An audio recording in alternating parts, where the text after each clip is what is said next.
Amen. Nous sommes bientôt à la fin de l'année, n'est-ce pas? Alléluia. Pas que Dieu ne nous protège pas. Pas que nous n'avons pas besoin de la protection divine. Mais nous savons qu'il y a des mois favorables pour le royaume des ténèbres. Que nous savons que chaque semaine, à la fin de la semaine, il y a un rituel dans la société secrète. Il y a des sacrifices. Quand on dit week-end, la fin de semaine, il y a quelque chose qui se passe. La fin du mois, il y a quelque chose qui se passe. Mais surtout la fin de l'année, il y a quelque chose qui se passe. Parce que le prince de ce monde des ténèbres ne vit qu'à partir des sacrifices et plus précisément, le sang humain doit couler. Et il y a des âmes qui ne devaient pas mourir, qui meurent. Dieu lui-même l'a dit. Vous me décevez pour quelques poignées d'anges. Vous tuez les âmes qui doivent mourir et vous laissez vivre celles qui ne doivent pas vivre. Ça veut dire qu'il y a des âmes qui ne devaient pas mourir mais qui meurent. Imaginez-vous quelqu'un qui est propriétaire d'une ferme. Il a son bétail. Il peut prendre, il tue quand il veut. Il n'a pas besoin de demander la permission à quelqu'un. Ceux qui ne sont pas à Dieu sont forcément à l'autre. Mais ceux-là, il a une politique comme celle des Américains qui conservent leur pétrole et qui vont d'abord chercher ailleurs. Quand le diable doit viser, il sait que tous ceux qui sont à lui sont à lui. Mais il veut d'abord aller dans le royaume de Dieu pour chercher des appuis, pour chercher des personnes, pour montrer à Dieu. Tu l'as fait à son image, mais c'est moi qui l'adore. Alléluia. C'est pourquoi le sous-thème de ce message, les critères, ou si vous voulez, les qualités requises pour jouir de l'immunité divine. Nous allons les définir.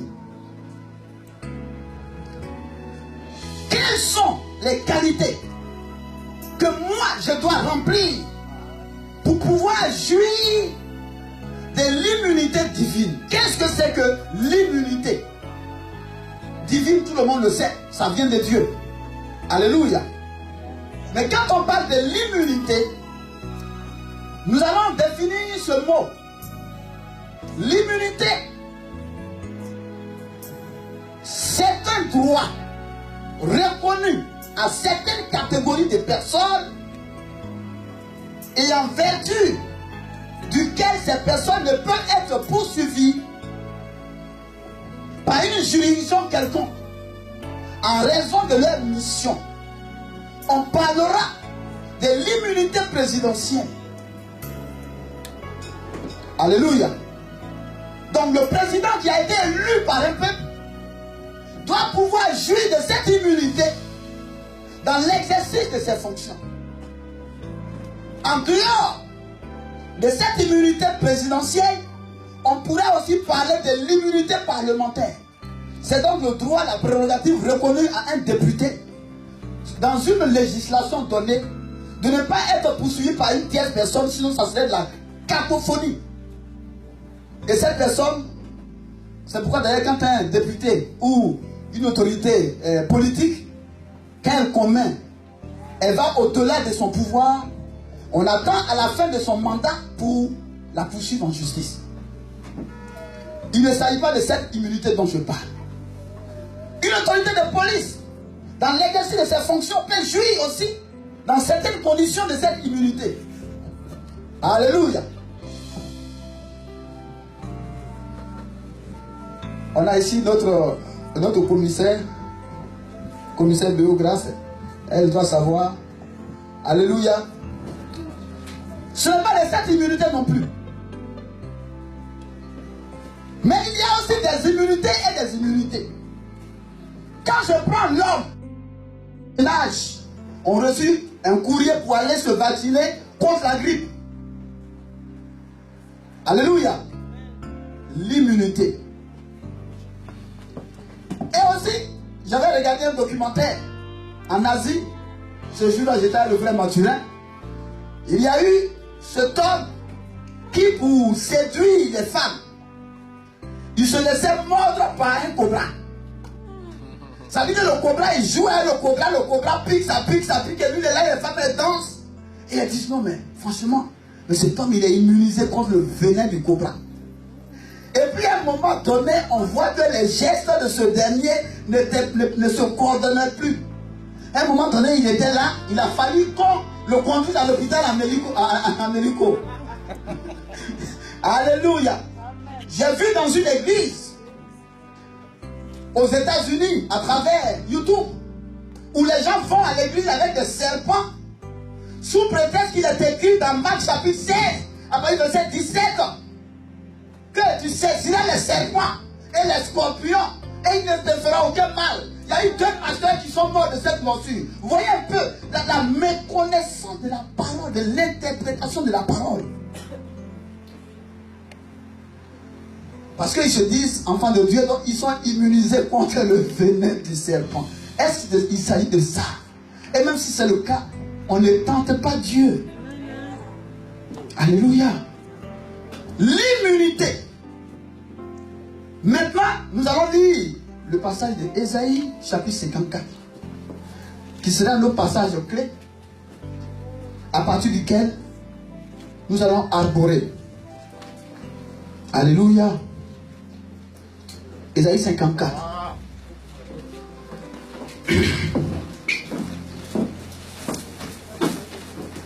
Merci Seigneur.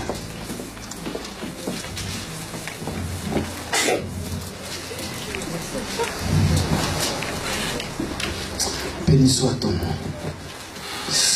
Merci Seigneur. À partir du verset, on va descendre un peu au verset 15. Alléluia. Si l'on forme des complots, cela ne viendra pas de moi, dit Dieu. Alléluia. Quiconque se liguera contre toi tombera sous ton pouvoir. Voici, j'ai créé l'ouvrier qui souffle le charbon au feu et qui fabrique une arme par son travail. Mais j'ai créé aussi le destructeur pour la briser. Voici le verset qui nous intéresse. Toute arme forgée contre toi sera sans effet. Et toute langue qui s'élèvera en justice contre toi, tu la condamneras. Vous voyez, le plus souvent nous citons, on cite ce verset, on le cite. On le cite, mais on ne le cite pas jusqu'au bout. Alléluia. Tel est l'héritage des serviteurs de l'Éternel. Tel est le salut qui leur viendra de moi, dit l'Éternel. Mais les armes qui sont forgées contre toi ne pourront avoir de l'effet que lorsque tu rempliras certaines qualités requises. Quelle est ta nature? Quelle est ta qualité? Es-tu un serviteur ou une servante de Dieu? Alléluia. Dis à celui qui est à côté de toi, ça c'est pas pour tout le monde. Non, dis-lui, non, attends, non, faut pas, dis-lui, ouvre, regarde bien dans ses yeux, puis dis-lui bien. Ça, c'est pas pour tout le monde. Alléluia. Mais on ne peut pas se prévaloir de certains droits auxquels on n'a pas droit. C'est que quand tu fais, tu invoques et puis on te regarde, on sait que tu n'as pas de couverture. On vient te chipoter. Puis la nuit, quand tu fais le cauchemar, tu dis waouh! C'est normal. C'est pas pour tout le monde. Vous savez, dans une compétition, quand on parle de l'athlétisme, il y a des personnes qui sont des athlètes qui sont, le nom a été répertorié quelque part, mais il y a ceux-là qui les accompagnent qu'on appelle des lièvres. Ils sont là pour inciter d'autres à bien courir, mais ils ne sont pas dans la compétition. Parce que à la fin, on remet le trophée à celui qui a gagné. Et quelle que soit l'endurance de ce lièvre, il n'aura rien. Il y a des liens spirituels dans la maison de Dieu. Parce qu'ils pensent que l'église, je ne sais pas pour eux l'église c'est quoi. Parfois j'ai mal au cœur. J'ai mal au cœur. Vous savez pourquoi on prie, on n'a pas de salle? Vous savez pourquoi? On cherche des moyens, on n'a pas de salle. Parce que les prières qu'on fait, elles ne sont pas sincères. Oh Seigneur, donne-nous les moyens. On va avoir une salle à nous pour faire des programmes. Dieu dit, vous mentez. Il dit, vous mentez. Si tu n'es pas fidèle dans les petites choses, comment le cela tu sais, moi je te donne même un bâtiment qui fait 10 000 places. On fait des programmes, on fait des programmes. Et puis quand j'arrive parfois ici, là, c'est là, si je sors, souvent je suis à elle passer Jean-Claude les vendredis. L'église qui est venue après nous mercredi, là, ici, là, c'est rempli. Donc peut-être que moi je vais demander parfois aux responsables ou bien à tous ceux qui sont de la médecine, ils travaillent dans quelle entreprise? Peut-être que là-bas, là, ils commencent à 8h et ils finissent à 22h. Auquel cas, j'aurais compris.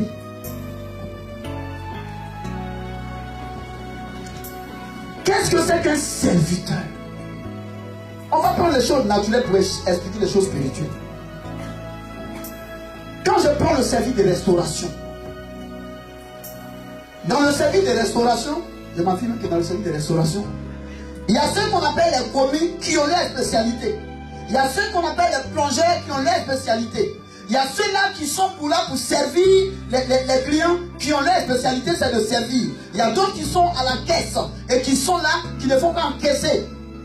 Et il y a d'autres qui sont là pour la sécurité. Et ils sont arrêtés, piqués mobiles. Quand ils arrivent à la maison, ils sont sur leurs genoux.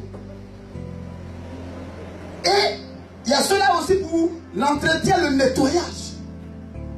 Et il y a le PDG au-dessus. Donc, c'est une entreprise organisée. Alléluia. Mais chacun est au service du restaurant. Dans l'église, je vous ai dit que c'est aussi l'entreprise de Dieu. Les tâches sont reparties. Et puis, personne n'est plus important que l'autre. Alléluia. Parce que, pourquoi le Seigneur nous d'abord nous présente l'église comme le corps de l'homme? L'œil ne peut pas dire qu'il est plus important que les pieds. Si moi, pied, je ne conduis pas quelqu'un là, pour là pour chercher à manger, si la main ne prend pas de main dans la bouche, que les dents refusent de marcher, est-ce que l'œil là n'aura pas faim? On va travailler en harmonie. Je vous ai dit que le fait que quelqu'un soit à la chair ne fait pas de lui une supérieure à toi. Ce qui nous différencie, c'est la mission qui est affectée à chacun de nous. Nous sommes égaux devant le Seigneur. C'est pourquoi même si toi tu dois placer les chaînes, tu dois le faire avec le crainte de l'Éternel. Mais si tu fais le chien, ouais, moi c'est toujours moi qui balaye, moi maman, et puis tu murmures. Non, tu n'es pas agréable devant Dieu. Alléluia. C'est pourquoi dans une assemblée on ne doit pas arriver comme si je partais au marché de Saint-Denis où je sais que je vais voir mon boucher, je sors ma viande, j'achète ma viande. Chacun doit être occupé à faire quelque chose dans la maison de Dieu et le faire avec crainte. Alléluia. Amen. La Bible déclare dans Jérémie 48, 10. Maudit soit celui qui fait de l'œuvre de l'Éternel avec négligence. Si je suis négligent dans la maison de l'Éternel, comment pourrais-je dire à Dieu, en m'adressant à mes ennemis, tout âme forgé contre moi est sans effet? Parce que je suis, mon héritage c'est que je suis en ma qualité de servant ou de serviteur de Dieu. Cet héritage m'appartient, non. Il va te battre. Alléluia. Ou bien, la Bible déclare dans Proverbe 18, verset 9. Non, je commence maintenant à être le fils de papa Emile. Alléluia. Vous pensez que quoi? Qui va lire?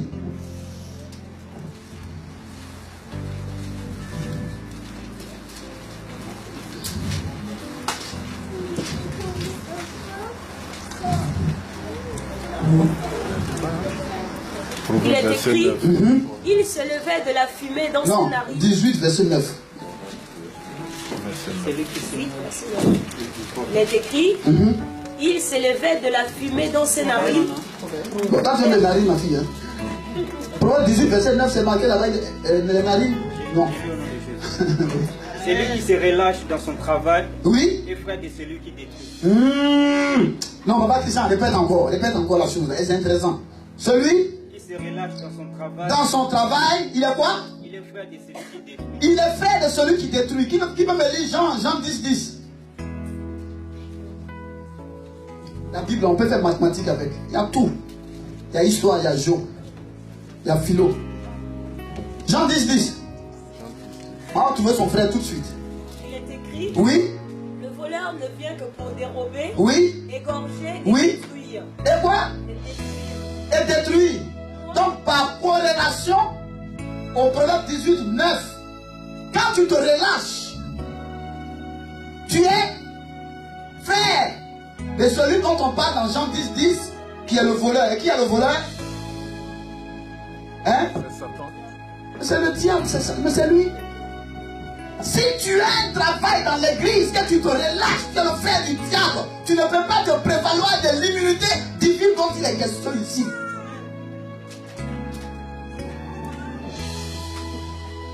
Tu t'en fâché quand tu vas, c'est là sans effet. Un peu qui s'attend, voilà, je prends, je te purge, tu ne vas pas se faire, tu vas le purger.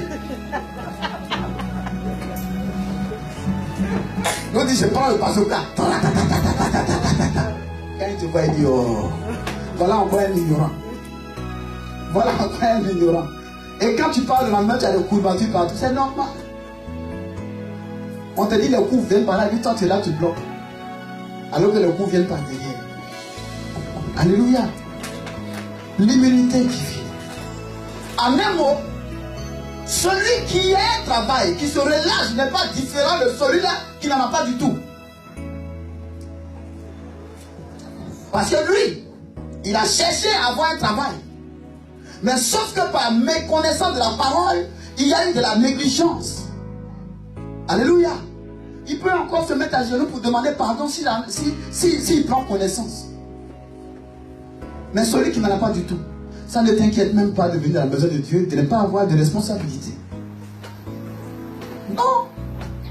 C'est un bâtiment, on vient, on loue, on adore. Enfin, je ne sais même pas si on adore. Parce que si tu es un vrai adorateur, tu ne peux pas avoir les mains croisées dans une maison de Dieu. C'est impossible. C'est impossible. Voyez, il y a quelque chose la dernière fois qui m'a attristé. Quand Dieu m'a rappelé ça plusieurs fois. Dans cette église, nous ne prenons pas soin vraiment des choses de Dieu. À commencer par le corps. Parce qu'il y a des personnes qui ne sont pas baptisées, qui sont encore dans cette église. Voyez sur un terrain de foot, ou peu importe le match, il y a des supporters. Il y a ceux-là qui ont leur carte. Ils sont reconnus. On sait que quand tu as sa carte, on sait que tu es un supporter. Mais il y a d'autres là aussi qui ne veulent jamais acheter des cartes, mais qui sont en train d'applaudir. On n'a jamais vu ça. Moi, ils supportent l'équipe. Soit ils sont supporters devant leur écran. Mais en un mot, on ne les connaît pas.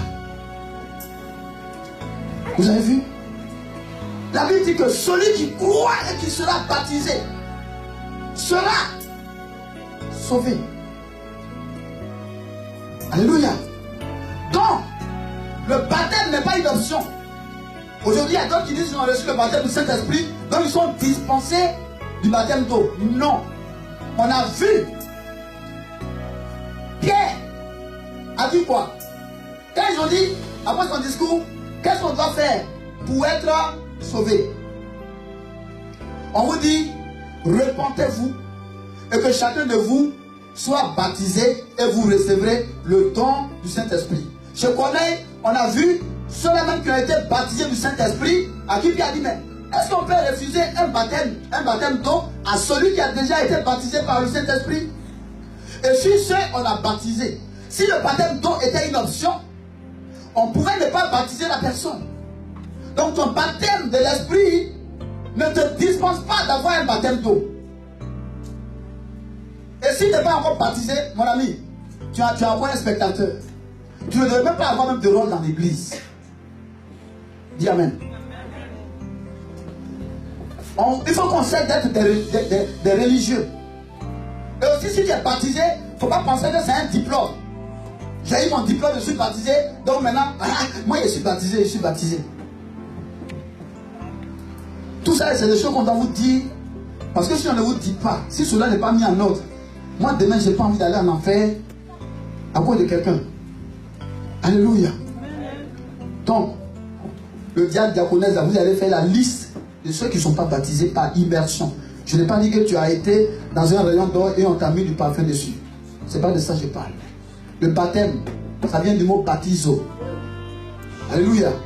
Sous l'eau, par immersion. Et là, on te retire de là. L'eau est comme un tombeau. Et quand tu ressors, tu ressuscites. Alléluia. Et le seau est là. Amen. Si tu as compris, dis Amen. Amen.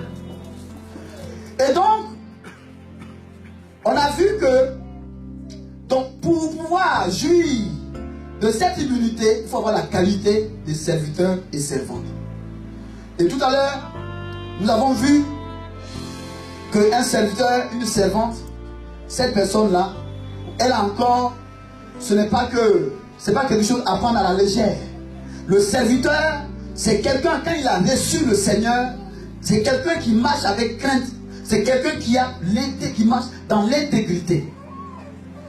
L'exemple qu'on a pris, ou sinon qu'on prendra, c'est celui de Daniel, qui est un exemple parmi tant d'autres. Vous voyez que Daniel était un prisonnier de guerre. Il a été déporté à Babylone. Lui et quelques juifs issus d'une famille noble. Ils ont été amenés à Babylone. Ils ont été formés pour être au service du roi. Alléluia. Et donc, Daniel, Ananias, Michael, Azaria et c'est-à-dire les trois compagnons ont d'abord décidé, ce n'est pas parce que nous vivons dans un état de servitude que nous allons faire comme les Babyloniens. Ce n'est pas parce que il y a des gens aujourd'hui qui, dans leur pays, avant d'arriver ici, ils étaient vraiment à fond dans le Seigneur. Ils avaient la crainte de Dieu. Mais dès l'instant qu'ils sont arrivés ici, oh, tu sais, c'est à cause de la France. Mais Daniel a été déporté à Babylone. Mais il n'a pas abandonné sa manière. Il a dit que je ne vais pas me souiller avec les mains du roi. Je ne vais pas me comporter comme des Babyloniens. Ce n'est pas parce que j'ai quitté ma patrie que là je suis ici comme un étranger que je vais me comporter comme ces Égyptiens. Pendant que les autres mangeaient la bonne nourriture du roi, ils buvaient le vin. Il y a des gens qui aiment le vin. Oh, c'est du moelleux. Oh, celui-là. Ils savent même comment on tient un verre. Ils font ça. Ils savent flairer le bon vin. Le bon vin, le bon fromage. Ouais, non. Parce que Jésus a transmis, il a transmis. C'est lui-même qui a donné le vin aux gens. Là, c'est le verset biblique qu'ils connaissent par cœur. Ils boivent. Ils boivent. Non, c'était trop fort, c'était plus fort que moi. Mon ami, dis à ceux qui habitent là, c'est parce que tu as voulu. Non, le médecin dit de prendre un verre par table. Quel médecin qui t'a donné? Tu n'es pas le seul à aller à l'hôpital. Hein? Daniel n'a pas voulu se souiller avec les mains du roi. Et pour cela, le fait de s'être mis dans un régime alimentaire, parce que ce n'est pas donné à n'importe qui de manger, comment on appelle ça, des légumes et boire de l'eau. Il y a des gens ici qui n'aiment pas boire de l'eau. Alléluia. Je connais même un papa, même lui-même, comme il ne peut pas se laver avec le vin, là, sinon sa boisson, c'est le vin. Et maintenant, le temps de la... Quand tu te mets à part pour le travail de Dieu, Dieu n'a jamais oublié ses récompenses. Il a essayé de convaincre l'évêque qui était habilité à leur donner la nourriture du roi. Il dit, Je ne peux pas manger. On ne peut pas se souvenir, même seulement à l'épreuve. Si seulement 10 jours. J'ai dit bien 10 jours. Tu vois que nos visages ne sont pas d'un bon point. Si nos visages sont froissés, alors on mangera la nourriture que tout le monde. Ils ont fait ça en 10 jours. La Bible dit que non. Quand tu te mets à part, tu défends la cause de Dieu, ce Dieu ne t'oubliera jamais. Parce qu'il est le même hier, aujourd'hui et éternellement.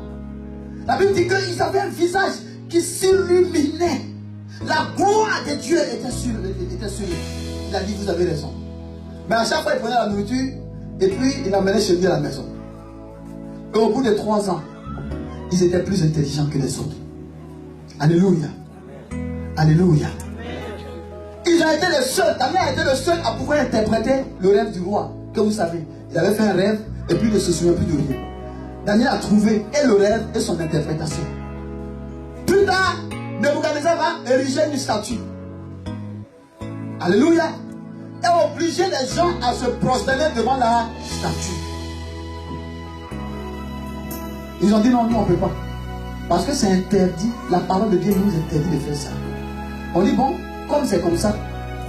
Ils ont prévenu le roi Nebuchadnezzar. On les a emmenés, les 3 compagnons. C'est vous qui refusez d'adorer la statue? On dit oui, parce que c'est interdit. Bon, on va voir si votre Dieu est plus fort. Ils ont dit, roi, vis éternellement. Notre Dieu, qui nous a donné ses instructions, quelle que soit la fournaise dans laquelle vous nous mettrez, ce Dieu-là viendra à notre secours. Est-ce que c'est ton cas? Ah non, parce que là, il était au boulot. Si on ne part pas dans la boîte de nuit, le patron va me renvoyer. Si tu n'a qu'à te renvoyer. Boîte de nuit, moi je ne vais pas là-bas. Parce qu'il y a des choses, il ne faut pas jouer avec le feu. Je ne peux pas me donner à telle activité parce que je ne peux pas le faire. Parce que comme mes parents honte d'affirmer sa conviction. Si c'est pour cela qu'on te met dehors, que les parents te mettent dehors à cause de Jésus, ce même Jésus-là te relogera. Alléluia. Parfois Dieu nous met aussi dans des épreuves pour savoir quel est le choix que nous allons faire. Et c'est dans ce cas-là que ton choix déterminera ta moisson. Ils ont allumé le chalumeau. Combien de fois? Plus fort, combien de fois? Ah, vous avez lu le passage. Même ceux qui ont voulu les mettre là même sont morts. On a jeté. On leur a donné des nouveaux noms. Hein? Abednego, Meshach et Shadrach. Dans la fournaise. Alléluia. Le roi se lève et qu'est-ce qu'il voit? Une 4e personne. Je te dis une chose. Quelle que soit la décision que tu prendras pour la cause de Dieu, si tu es seul, tu n'es pas seul. Il y a une 2e personne avec toi. Si vous êtes 3, il y a une 4e personne. Si vous êtes 10, il y a une 11e personne. Parce qu'il a dit, lui, il n'abandonne pas. Alléluia. Le feu n'a fait que brûler les liens, mais ils sont sortis sains et saufs. L'immunité divine. Ils ont même poussé le roi à devenir un évangéliste. Il a déclaré qu'à compter d'aujourd'hui, que c'est le Dieu d'Abednego, de Meshach et Shadrach qui est le Dieu. Alléluia. Est-ce que toi, dans ta famille, un sorcier pourra dire, c'est le Dieu de ma fille là qui est Dieu? Puisque tu joues à Wallet dans la nuit avec eux, tu fais comme eux.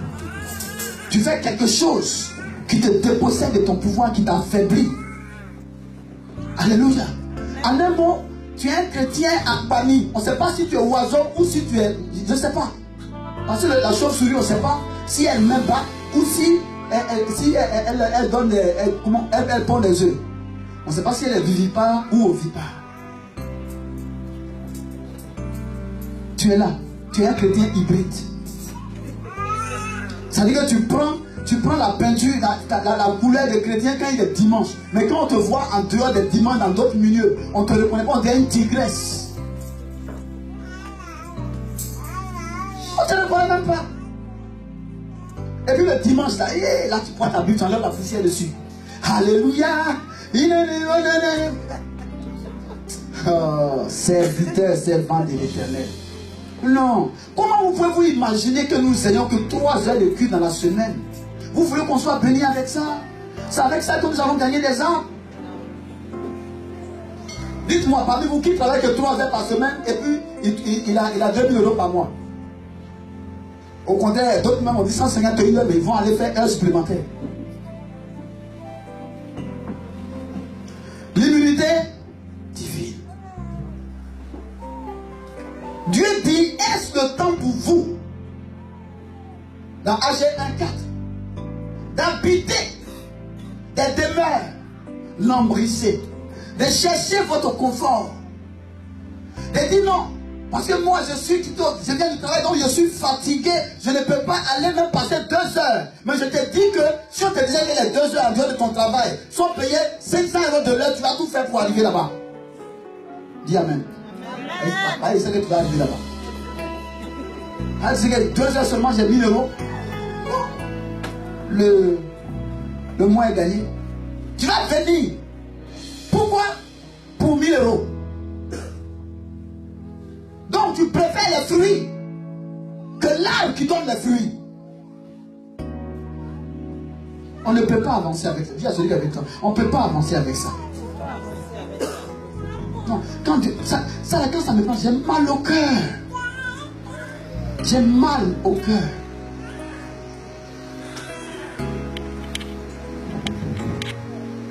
Qu'est-ce que Jésus dit dans Jean 12 au verset 25-26? Diaphonie. Moi aussi d'occuper quelqu'un pour lire.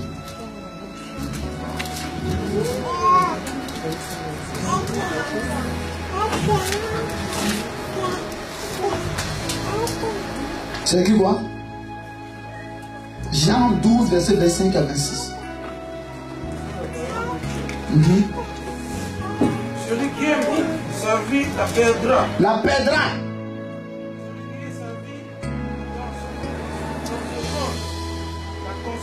La conservera pour la vie éternelle.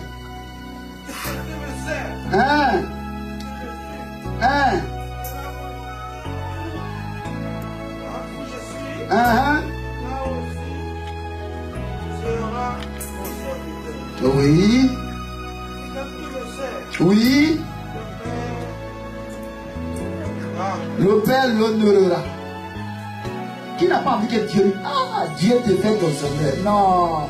Toi, tu préfères que les hommes te fassent des honneurs. Moi, je préfère que Dieu me fasse des honneurs.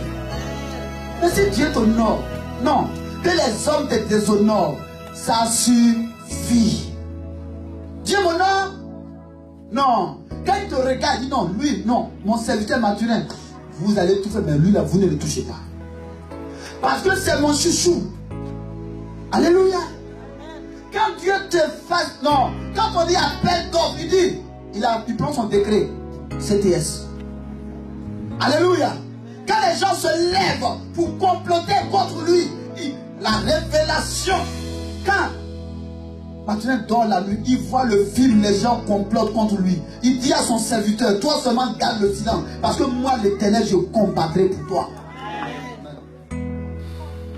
Dieu est juste. La justice est la base de son trône. Alléluia. Qui est serviteur et servante ici?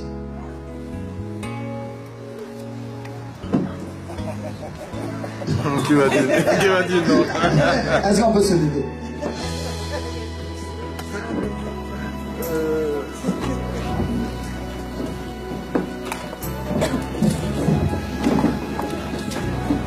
Peut-être là, à cause de ton activité, tu as même pris un petit corps.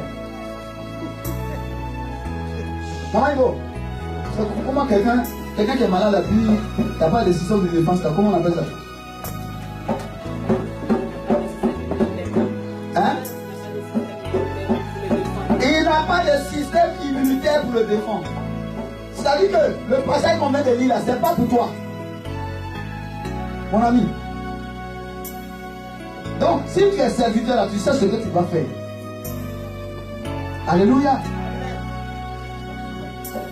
Il y avait beaucoup à dire, mais ce n'est pas le peu qu'on a eu là, c'est déjà bon. Parce que quand tu donnes,